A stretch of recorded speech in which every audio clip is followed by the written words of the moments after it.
Readings of Almighty God's Words. The responsibilities of leaders and workers. The responsibilities of leaders and workers, 28. What other manifestations do cowardly people have? These people can deny and renounce God's name at any time, betray God at any time, and become Judases at any time. Cowardly people are unworthy of entering the kingdom of heaven. Isn't this the case? What is the fatal weakness of cowardly people?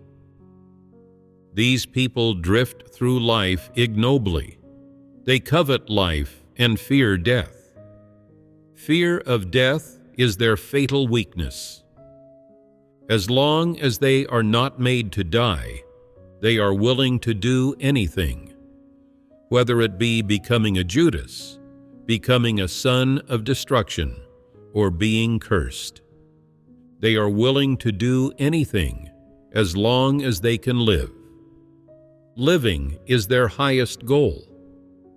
No matter how you fellowship that people's life and death are in God's hands, that God controls, is sovereign over, and orchestrates people's fate, and that people should submit to God's orchestrations and arrangements, they neither believe nor accept these words.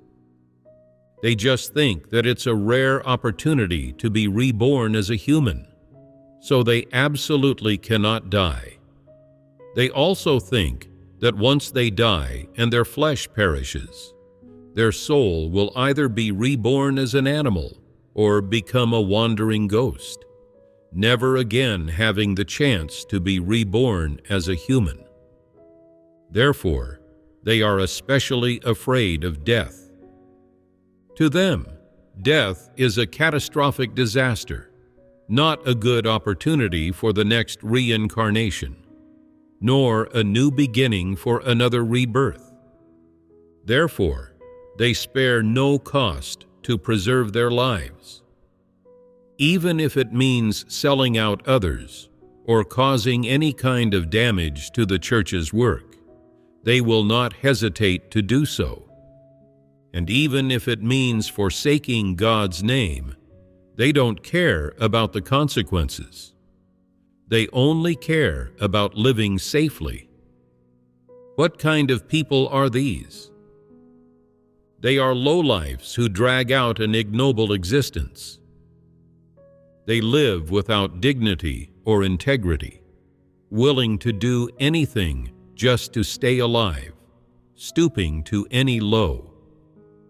Some people have already calculated in their hearts what to do before they face a dangerous environment. If I get arrested, I'll just talk. When the great red dragon tortures, threatens, and intimidates you, forcing you to sell out the church, you all refuse to say a word.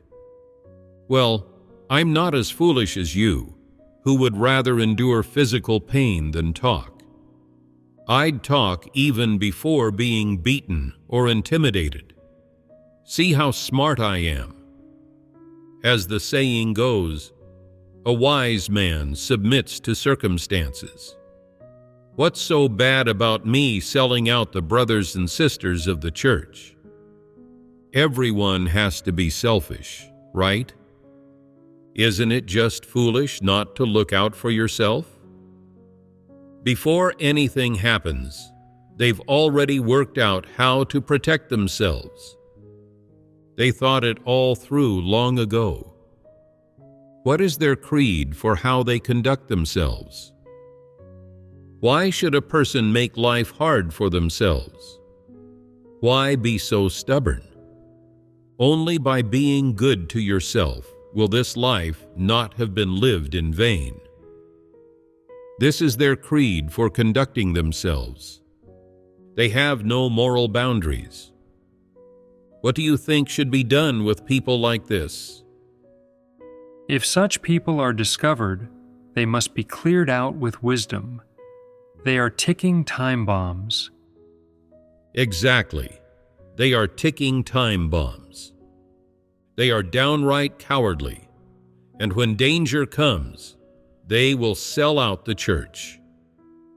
If someone has normal humanity, they will use wise methods to respond to dangerous environments, and they will have real faith in God. They won't let attending gatherings or doing their duty be hindered, and they will do their best to expend themselves for God based on their stature and circumstances. This is the revelation of normal humanity. But cowardly people especially cherish their lives. They covet life and fear death, valuing their lives above all else. They have no real faith in God and cannot see that God is sovereign over everything. So, when faced with persecution, they are naturally revealed as cowardly people. Cowardly people, in order to protect themselves, can become Judases. Such people are dangerous elements. They are terrifying individuals. The church absolutely cannot assign them any work, nor allow them to do any duty. Otherwise, if they engage in betrayal, the damage to the church's work would be too great. It would do more harm than good. How does the suspiciousness of people who are cowardly and suspicious manifest itself? Some people can never see the various aspects of the work of God's house clearly. They don't know what work God is doing exactly, or whether the words God speaks are the truth.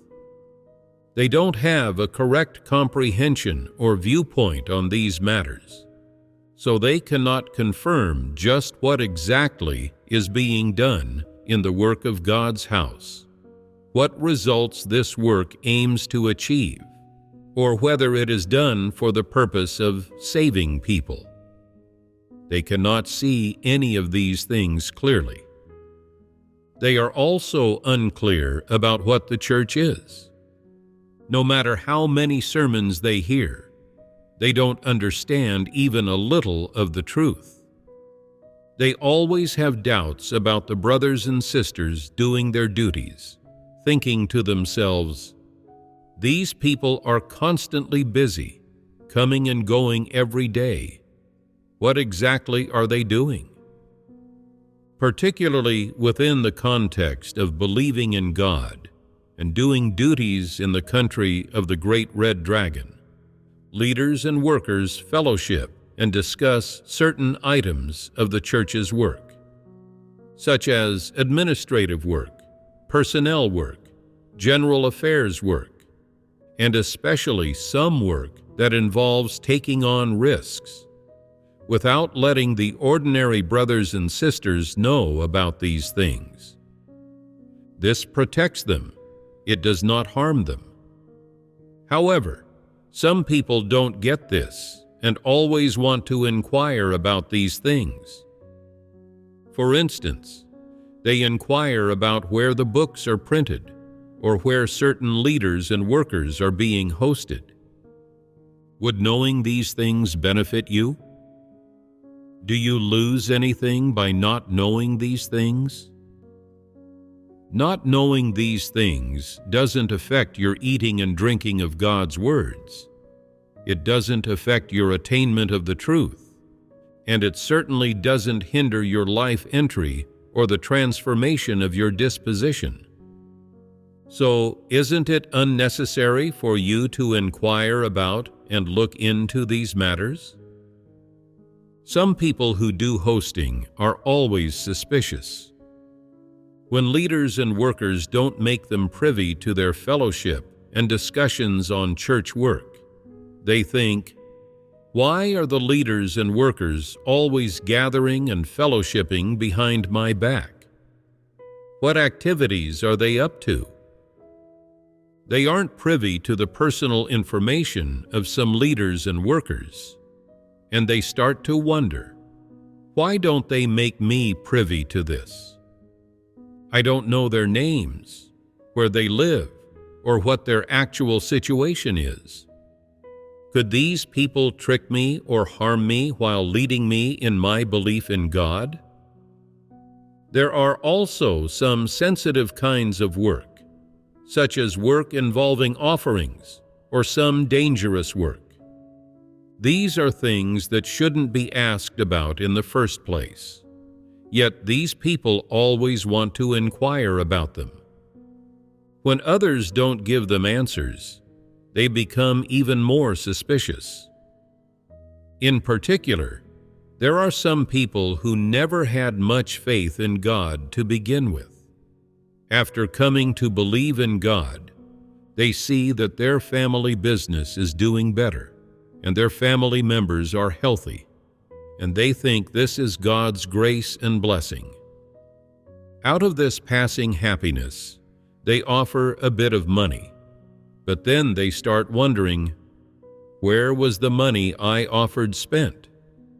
Was it used for church work? Was it invested in business or used for illegal activities? They always want to inquire and find out about these things, and always want to get to the bottom of these things. Some people's doubts are even stronger. For example, when the church buys some equipment or apparatus due to the needs of the work, or when it provides some care and assistance for the daily lives of those doing their duty, this sort of suspicious person always suspects money is being spent in so many different areas. Where does it come from? Is the church also doing some kind of business? Does it have a wealthy patron or some kind of powerful backer behind the scenes? Is there some group supporting the church? Especially when they are exposed to some baseless rumors and devilish words from the authorities that defame the church. Claims like so-and-so from the church committed murder and broke the law. Such and such person is a criminal wanted by the state. So-and-so fled overseas with a huge sum of money, and so on. Their doubts about the church and about God's work grow even stronger. Do such people have normal thinking? Can they see the principles believers should follow clearly? For most people, once they are certain that this is God's work, they no longer have doubts about God. No matter what problems or what kinds of people appear in the church, they are able to approach them according to God's words. Even if evil people or antichrists cause disturbances, they can comprehend it correctly. They never have suspicions about God or God's work, or about the church or God's house. At most, they may have opinions about certain individuals, or some notions about God's work, but they can gradually resolve these through living church life. But suspicious people are different. From the very beginning of their belief in God, they carry suspicions and all kinds of notions. They are unsure whether God's words are the truth, unsure whether God expressing these words is God's work, and even more unsure whether the brothers and sisters gathering together is God's church. They constantly harbor suspicions and always look for factual evidence to prove their suspicions are correct. What kind of attitude is this? Do you think people with this kind of attitude can understand the truth in their belief in God? They will never be able to understand the truth. What do they focus on most in their hearts? They are always pondering, who are these people? Is this some kind of social organization? Although God's house provides for these people's living expenses while I host them, I am still taking a risk by being their host. So, will God remember my good deeds? If God doesn't remember them, won't my hosting have been in vain? They constantly have such doubts in their hearts. Do you think they host the brothers and sisters willingly?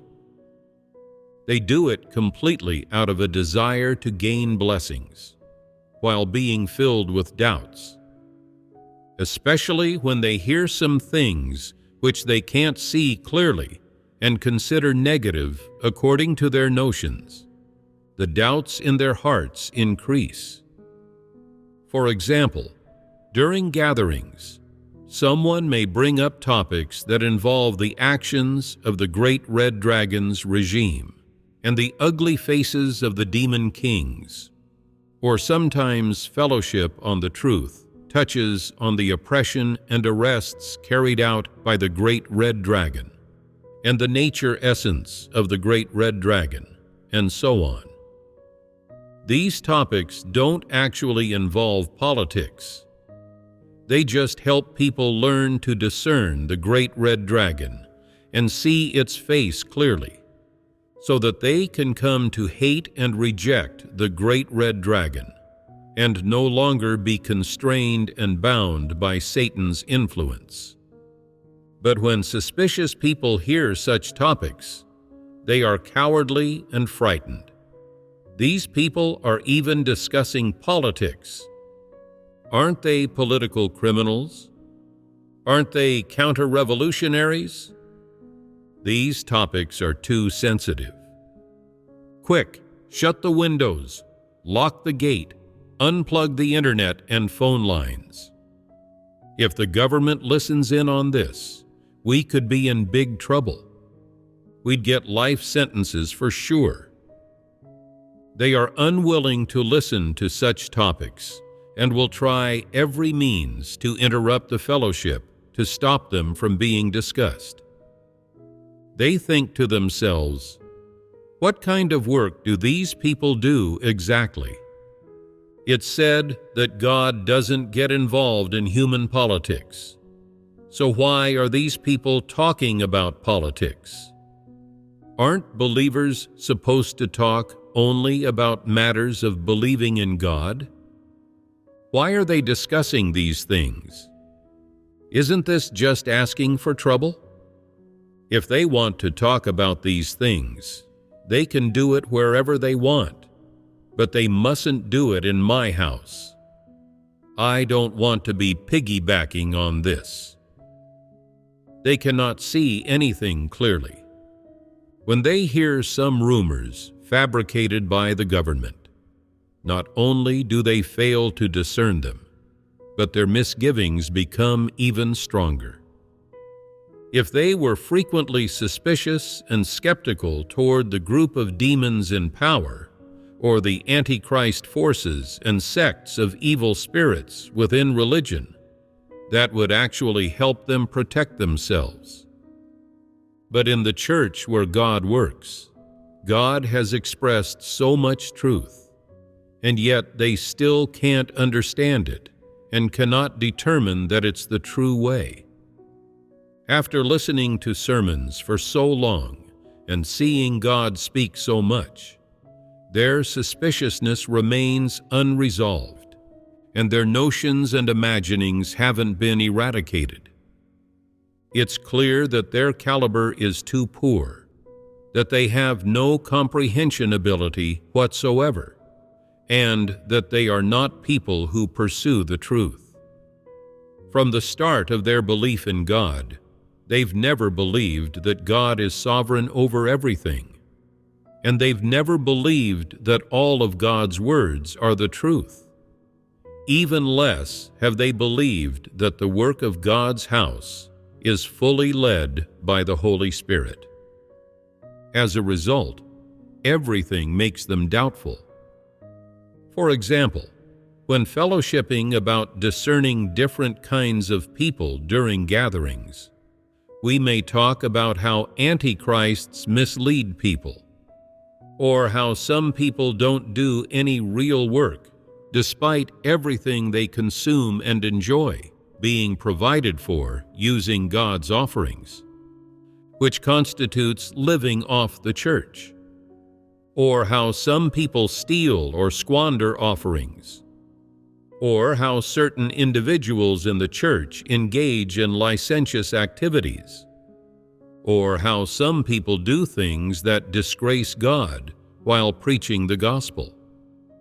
We discuss these matters so that people can learn how to discern others, and so that they can view people and matters according to God's words and the truth principles, draw lessons and learn from these things, and avoid being misled or constrained by others. However, when suspicious people hear these things, they say, "Oh no, this is God's house, the place where God's work is done. How could such things happen here? It seems I was right to be suspicious before. I need to be even more careful from now on. People are all too unreliable, and God's house isn't reliable either. Is God reliable then? Who knows? Maybe God isn't reliable either." See, they don't understand the truth, nor can they comprehend it. No matter what aspect of the truth is fellowshipped by God's house, what conclusion do they always reach in the end? That they were right to be suspicious for all those years, and that this was not unnecessary. If those who pursue the truth and have the thinking of normal humanity hear these things, they can treat them correctly. In one respect, their horizons are broadened, and they gain discernment from these things. In another respect, they can draw lessons and learn from these things, and understand that people cannot follow other people, that they need to discern others and understand more of the truth, and that one can be misled at any time and in any place if they don't understand the truth, and that once they understand the truth and have stature, they won't be constrained, misled, or controlled by others. Suspicious people, however, will never think this way. The more God's house fellowships about discerning different kinds of people and matters, the more they feel that their suspicions are correct and confirmed. See, I'm the smart one. Good thing I stayed wary. People often say I'm suspicious and distrustful, but the facts prove I was right to be suspicious. Look how foolish you all are. In your belief in God, you only know to do your duties and talk about your experiential knowledge. What's the use of that? Can that protect you? No. No matter what situations you face, you can only protect yourself if you're warier and question things more. You have to guard against everyone. You can't rely on anyone as much as yourself, not even your own parents. Tell me, just what kinds of people are they? Are they believers in God? No matter what kind of work God's house fellowships about, or which types of people it discerns, and regardless of what environments God lays out for people, the purpose is for God's chosen people to learn lessons from these things, for them to receive training in the kingdom in a more practical manner, and for them, through these practical lessons, to come to understand the truth and gain discernment toward people, see people and various matters clearly, and thus better understand just which actual people, events, and things the words and truths that God expresses are referring to. But suspicious people aren't just unable to learn any lessons from these things, and instead, they become even more suspicious and cunning. Some suspicious people, whenever they say or do something in God's house, are always extremely cautious, constantly fearing that the brothers and sisters or the leaders and workers will prune them or even torment them. They say, "If I stop believing in God and leave the church, will the church retaliate against me?" They ought to rest easy about this. If a disbeliever leaves the church, it's a happy occasion for all parties. It benefits everyone.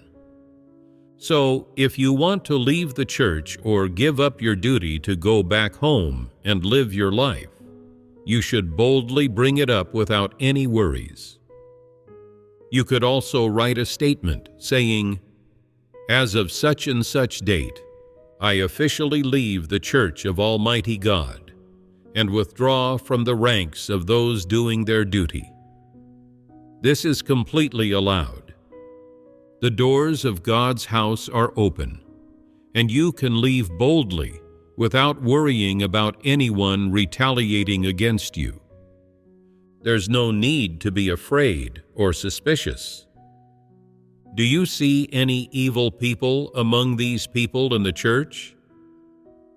Absolutely not. Even if there are evil people, they must get cleansed away. Most people are quite well behaved and like to walk the right path in life. Retaliating against or harming others violates the truth principles, and they could never do such a thing. What do you think is wrong with how suspicious people conduct themselves? They have only a distrustful mind, but no intelligence. They believe that their cunning, deceitful, and distrustful mind is the highest form of wisdom when it comes to how they conduct themselves. They aren't interested in the truth principles, nor in God's work and words. They neither understand nor seek to. Instead, they live only according to Satan's philosophies, thinking, "No matter what befalls me, I should question things more." In addition, I think that no matter whom I harbor suspicions toward, it is reasonable for me to do so, and regardless of whether my suspicions align with the facts, it's justified.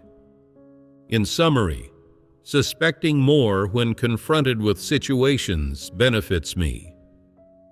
As a result, no matter how many years they believe in God, they never seek the truth in God's words, nor do they seek answers in God's words to resolve the various problems and misgivings they have. Instead, they rely on their own mind, distrustful mentality, philosophies for worldly dealings, or their own life experiences to analyze and deal with these matters.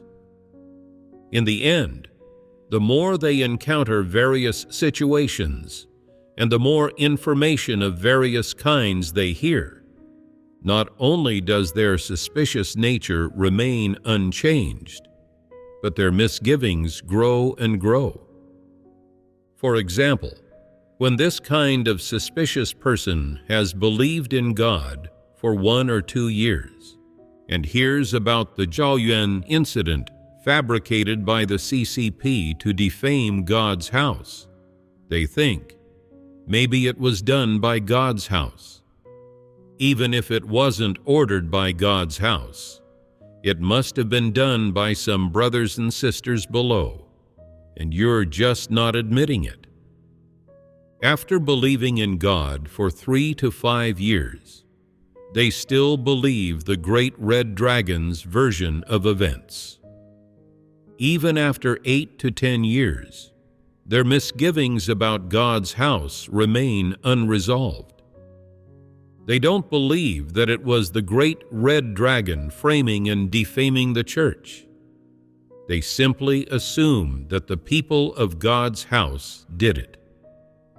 You see, when they view some matter, they never do so based on God's words or the truth principles. They believe the great red dragon's version and view the matter from the standpoint of devils and Satan. No matter how Satan oppresses and brutalizes God's chosen people, they feel that it is understandable, but they never believe that God's house is innocent, or that the brothers and sisters who suffer persecution for believing in God are blameless. Even though they see with their own eyes that the brothers and sisters in God's house are all people who are well behaved and keep to their place, in their heart they always believe, without any doubt, the things that the great red dragon has done to defame the church. Although, in believing in God, such people can endure hardship, pay a price, and even make offerings, they are ultimately still disbelievers. In fact, suspicious people are more troublesome than those who don't love or accept the truth. In what way are they more troublesome? Those who are uninterested in the truth are completely indifferent to and uninterested in the church's work and the performance of duties. No matter how believers follow God or do their duties, it's unimportant to them. As a result, they don't have misgivings about matters of believing in God or doing a duty, and they basically never inquire about the church's affairs. But suspicious people are the exact opposite. They love to inquire about hearsay. Why do they want to inquire about these things? One of their goals is definitely, if I inquire more and know more, it'll help me to prepare my backup plan in advance and to decide at any moment whether to stay or leave. They also focus on inquiring about certain matters, such as what the real name of a particular leader or worker is, where they live, what kind of career they have in the secular world, or why they left their home to do their duty.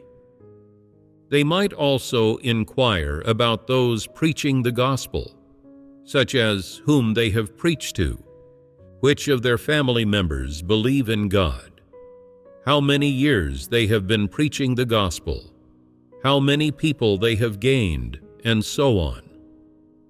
They inquire about all these things in great detail. Suspicious people love gathering this kind of information, and once they've gathered it, they feel at ease, thinking it's very necessary to know these things, and that they can put this information to use at crucial times. Suspicious people know too much. They are information databases, and they even know some things that leaders and workers don't know, such as who has gone abroad to do their duty and which country they went to. They even know these things about people going to other countries. But if you ask them which episode of sermons was issued most recently, they won't be able to tell you. They never pay attention to matters of life entry, but when it comes to the personal information of the brothers and sisters and some of the church's circumstances, they are very clear on those things. One of their purposes for often inquiring about things is to know more about all kinds of circumstances, after which they can prepare a way out for themselves at any time. They believe that it'd be extremely foolish to not give any thought to their way out, To use the words of non-believers, they'd be helping someone count their money after being sold down the river by them. In actuality, they're like rotten old food, not worth a dime, and yet they see themselves as very valuable. What do you think? Are these people suspicious? These are suspicious people indeed. Suspicious people have an especially cunning and deceitful humanity. Some people see cunning and deceitfulness as signs of high intelligence, but this is wrong. In actuality, these cunning and deceitful people are extremely stupid and lack any caliber. Their caliber is so poor, and this is already difficult to change. Their also being cunning means that they are even harder to cure. If someone merely has poor caliber, but they are relatively honest and not cunning, and they can sincerely do their duty, perhaps they still have a glimmer of hope of being saved. If they have poor caliber and are somewhat deceitful, but they can accept the truth and know themselves, they perhaps have a glimmer of hope of casting off their deceitful disposition. If they can understand the truth and gradually know and enter into it, their suspiciousness might be lifted bit by bit. But unfortunately, these people are both lacking in caliber and deceitful and cunning, and they are also stupid to a great extent. This is like a blind person suffering from an eye problem. There's no cure, right? Such people are irredeemable. Since these people are suspicious to an irredeemable degree, how do you think they should be treated? If such people are discovered, they must be guarded against. They are capable of selling out the church to protect themselves. They are dangerous individuals. We can seek out opportunities to expose them and clear them out. Or, if we can't find an opportunity to do so, we can persuade them to leave in a wise manner. Once you're certain that someone is a suspicious person, don't engage with them. Engaging with them will only bring trouble. If you engage with them, they will always try to figure you out. If you are going to go out, they will keep a close eye on you, constantly asking, "Where are you going? How many days will you be gone? What are you going to do?" When you return, they will ask, "Who did you meet? Did you accomplish your task? What did you all talk about?" If you don't answer them, they will complain. "They won't let me be privy to anything. They don't trust me, do they? They're not treating me like a member of God's house. They said that they were going to do church work, but why were they keeping it from me? They must have gone out to do something illegal." They will always spy on you behind your back. Such people are really troublesome. They inquire about lots of things, wanting to know everything. But once they know those things, they can't comprehend them purely or treat them correctly, and they also try to look for suspicious parts in them, which causes their doubts to grow larger and larger. Suppose that you advise them, saying, "Since you have such big doubts about God, and since you don't believe that God's words are truths, and that they can purify and save man, you should just stop believing in God." They won't be willing to do that.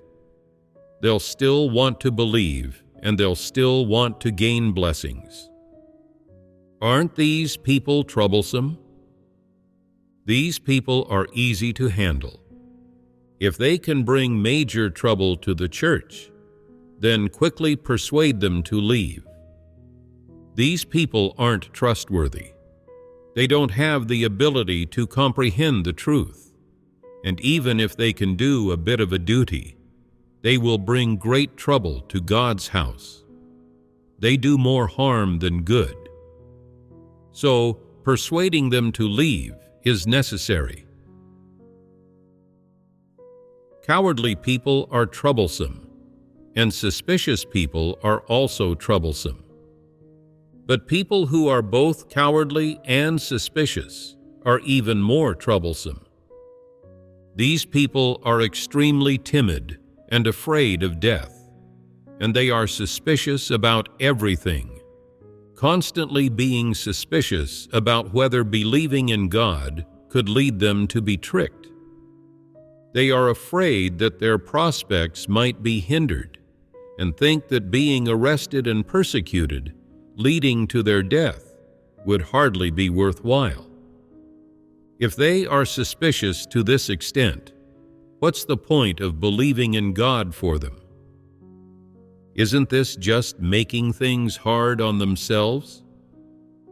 They guard against the brothers and sisters and every work arrangement of God's house, as if they were guarding against swindlers, just like they guard against the great red dragon or devils and Satans.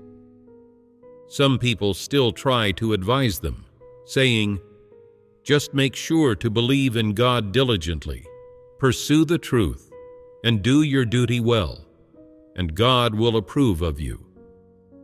But what are they thinking inside? You want me to do my duty properly, but once I'm well known and the great red dragon arrests me, won't that be the end of me? If this really is their mindset, then there's no point in trying to advise them. They are extremely timid and always terrified of death. When they hear that believers in God have been arrested, they are so scared that they wet their pants. But when it comes to swindling and cheating people in business, no matter how much trouble they get into, they aren't afraid at all. They are quite bold in this regard. Yet, when it involves matters of believing in God, they are utterly timid. They are full of all kinds of misgivings about the brothers and sisters, about God's house, and especially about God and God's words and work, and no amount of fellowship can resolve these misgivings. No matter how many years they believe, they still don't know what it means to believe in God, or why they need to gather and do their duty. It's obvious that these people have impaired intelligence and are quite cunning and deceitful. Such people should be persuaded to leave quickly. If they stop coming to gatherings and no longer want to do their duty because they're cowardly or for any other reason, then that's perfect. It saves the trouble of clearing them out and avoids the hassle. If one day they become interested in believing in God again and want to return to believing in God, you can tell them, as a believer in God, you could be arrested and imprisoned at any time, and there's even the risk of losing your life. But if you don't believe in God, and instead do business in the world and make lots of money, maybe you'll be able to enjoy some comfortable days. After hearing this, their hearts will fully settle, and they'll no longer think about believing in God. They'll think, "Finally, my years of worry and dread are over. I don't need to suspect the church, the brothers and sisters, or God's house anymore. I've finally broken free." And just like that, these cowardly and suspicious people are convinced to leave. This resolves the major trouble, right? This is a great way to resolve the matter.